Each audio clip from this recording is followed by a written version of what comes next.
ሰላም ጤና ይስጥልን እንደምንላችኋል ውድ ተመልካቾቻችን ከአባይ ቴሌቪዥን የሚተላለፍላችሁ የዕለተ ሮብ የካቲት 11 2018 ዜና ላፍታ የመረጃ ሰዓታችን ተጀምሯል።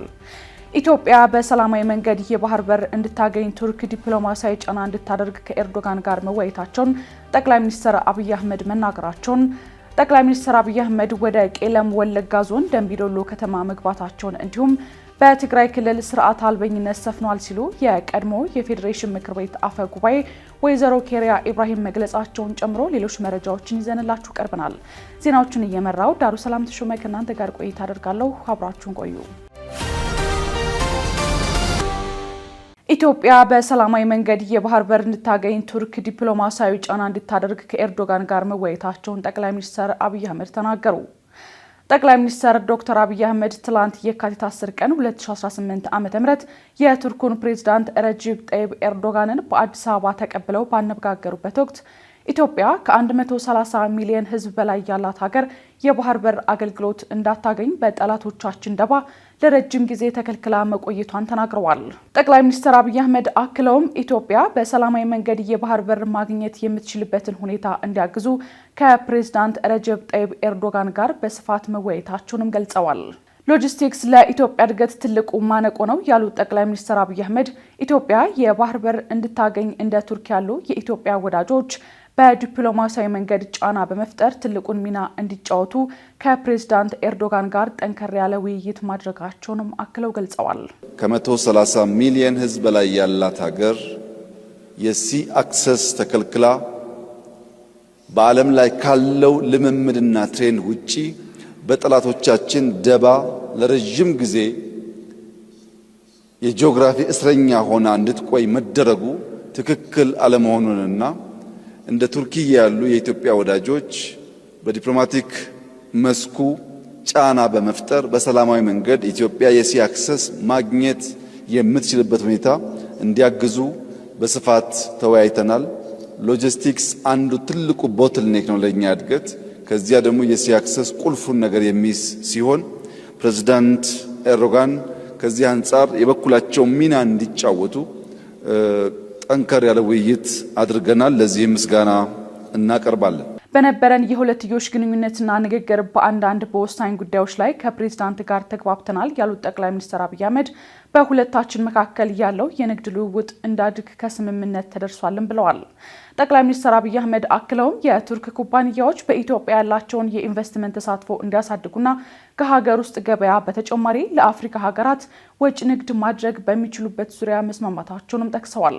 የቱርኩ ፕሬዝዳንት ረጀብ ጠይብ ኤርዶጋን በበኩላቸው ቱርክ ከኢትዮጵያ ጋር ያላትን የረጅም ጊዜ ትብብር የበለጠ ለማጎልበት ቁርጠኛ መሆኗን ገልጸው በአፍሪካ ቀንድ ያሉ ችግሮች ያለምንም ውጫዊ ጣልቃ ገብነት በቀጠናው ሀገራት ብቻ ሊፈታ እንደሚገባና ቀጠናው የጂኦፖለቲካ መፎካከሪያ መድረክ መሆን እንደሌለበትም ተናግረዋል።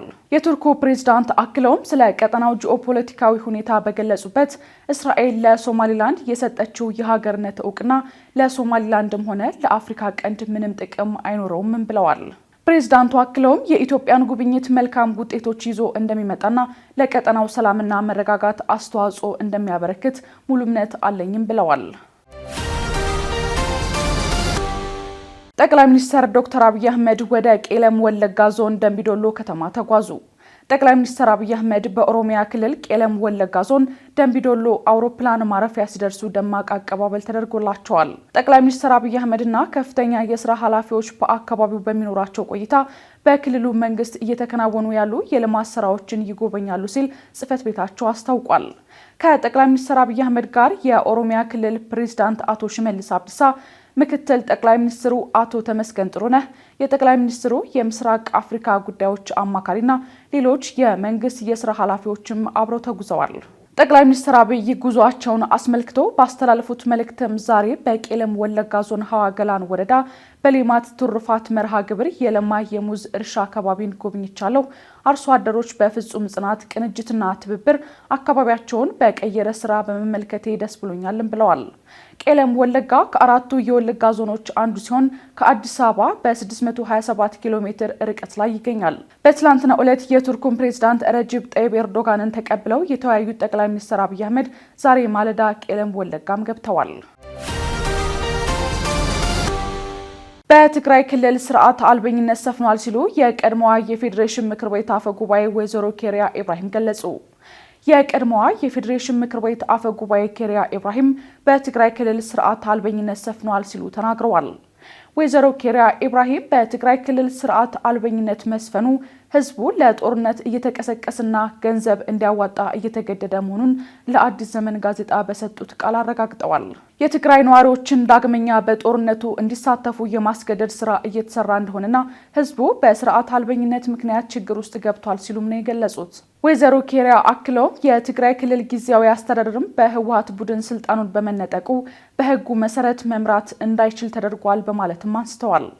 ከሁሉም በላይ ደግሞ ትግራይ ሻዕቢያ የሚፈነጭባት ክልል ሆናለች ያሉት የቀድሞዋ አፈ ጉባኤ የአስቸኳይ ጊዜ አዋጅ በማወጅ ሰላም የሚሰፍንበት ስራ መሰራት እንዳለበትም አሳስበዋል። የህወሓት ቡድን ከጦርነት ውጪ ስርዓት የሚይዝበትን ሁኔታ ለመፍጠር ተጨማሪ ጥረቶች እንደሚያስፈልጉ የገለጹት ወይዘሮ ኬሪያ እያንዳንዱ የትግራይ ተወላጅ ለሰላም ቅድሚያ በመስጠት ህወሓትን ሊያወግዝ ይገባልም ብለዋል። ከፌዴራል መንግስት ጎን በመቆም ህዝባችንን ከችግር ማላቀቅ አለብን ሲሉ አክለዋል። የህወሓት ቡድን ከሳምንታት በፊት በጠለምት አካባቢ በሀገር መከላከያ ሰራዊት ላይ ትንኮሳ ፈጽሟል መባሉን ተከትሎ በወቅቱ ግጭት መቀስቀሱም ይታወሳል። እንዲሁም የህወሓት ቡድን ከህግ ውጪ ከኤርትራ መንግስት ጋር ጥምረት ፈጥሮ ለግጭት እየተንቀሳቀሰ መሆኑን የፌዴራል መንግስት ስምረት ፓርቲና የተለያዩ አካላትም ሲገልጹ ቆይተዋል። የህዝብ ተወካዮች ምክር ቤት በሀገራዊ ምክክር ኮሚሽን የስራ አፈጻጸም ዙሪያ አስቸኳይ ስብሰባ ሊያካሂድ ነው። ስድስተኛው የኢፌዴሪ የህዝብ ተወካዮች ምክር ቤት በ5ኛ ዓመት የስራ ዘመኑ አንደኛ አስቸኳይ ስብሰባው ዛሬ እንደሚያካሂድ አስታውቋል። ምክር ቤቱ ዛሬ ከቀኑ 8 ሰዓት ላይ በሚያካሂደው አንደኛ አስቸኳይ ስብሰባው በሀገራዊ ምክክር ኮሚሽን የእስካሁኑ የስራ አፈጻጸም ሪፖርት ላይ እንደሚወያይ ስብሰባውን አስመልክቶ ባወጣው መረጃ አስታውቋል። የኢትዮጵያ ሀገራዊ ምክክር ኮሚሽን የአጀንዳ ማሰባሰብ ተግባራቱን ባለፈው ዓመት ጀምሮ ሲያካሂድ የቆየ ሲሆን ዋናውን ምክክር ባለፈው ወርሃ ጥር መጨረሻ ላይ ለማካሄድ አቅዶ እንደነበር ሲነገር ቆይቷል። ይሁን እንጂ በትግራይ ክልል የአጀንዳ ማሰባሰብ ባለመከናወኑ የኮሚሽኑ ስራ በተፈለገው ጊዜ አለመካሄዱም ተመላክቷል። የኢትዮጵያ ሀገራዊ ምክክር ኮሚሽን አብዛኛውን የምክክር ሂደት ቢያከናውንም በትግራይ ክልል የምክክር ሂደቱን ባለማከናወኑ ምክንያት ዋናው ስራ ይቀረናል ሲሉ የኮሚሽኑ ዋና ኮሚሽነር ፕሮፌሰር መስፍን አርአያ መግለጻቸውን አባይ ቴሌቪዥን ትላንት መዘገቡም ይታወቃል። ፕሮፌሰር መስፍን አርአያ የትግራይ ክልል የአጀንዳ ማሰባሰብ ጉዳይ ከዚህ በኋላ መራዘም የለበትም፣ ለትግራይ ክልል አመራሮችና ለህዝቡ በምክክር ሂደቱ እንዲሳተፉ ለማድረግ ጥሪ እናቀርባለን፣ ነገር ግን በዚህ ካልተሳካ ሌላ የምክክር አማራጭ ልንጠቀም እንችላለን ሲሉም ጠቁመዋል። የዛሬ ከሰዓቱ የህዝብ ተወካዮች ምክር ቤት አስቸኳይ ስብሰባም የኮሚሽኑን የእስካሁኑ የስራ አፈጻጸም ግምገማ ቀጣይ እርምጃውን በሚመለከት ውሳኔዎችን ያሳልፋል ተብሎም ይጠበቃል። አሜሪካ በጄኔቫ በተካሄደው የሩሲያና የዩክሬን የመጀመሪያው ቀን ድርድር ትርጉም ያለው ለውጥ መታየቱን ገለጸች። በጄኔቫ እየተካሄደ ያለው የሩሲያና ዩክሬን የመጀመሪያ ቀን ድርድር ጦርነቱን ለማቆም የሚያስችል ትርጉም ያለው ለውጥ ማሳየቱን የአሜሪካ ልዩ መልእክተኛ ስቲቭ ዊትኮፍ ገልጸዋል። ጦርነቱ 4ኛ ዓመቱን ለመድፈን ጥቂት ቀናት በቀሩት በዚህ ወቅት ሁለቱም ወገኖች በዛሬው ዕለት የሁለተኛውን ቀን ድርድር እንደሚቀጥሉም ተገልጿል። ዊትኮፍ በኤክስ ገጻቸው ባሰፈሩ ጽሑፍ ፕሬዝዳንት ትራምፕ ሁለቱን ወገኖች ለድርድር በማቅረብ ረገድ ያገኙት ስኬት ትልቅ ለውጥ ማምጣቱን ገልጸዋል። በዚህ አስከፊ ግጭት ውስጥ የሚፈሰውን ደም ለማስቆም በሚደረገው ጥረት ውስጥም በመሳተፌ ኩራት ይሰማኛል ሲሉም አክለዋል። ከፍተኛ የዩክሬን ተደራዳሪ በበኩላቸው የመጀመሪያው ቀን ውይይት በዋናነት በተግባራዊ ጉዳዮችና ስምምነት ሊደረስባቸው በሚችሉ የመፍትሄ አተገባበር ሁኔታዎች ላይ ያተኮረ እንደነበርም ገልጸዋል።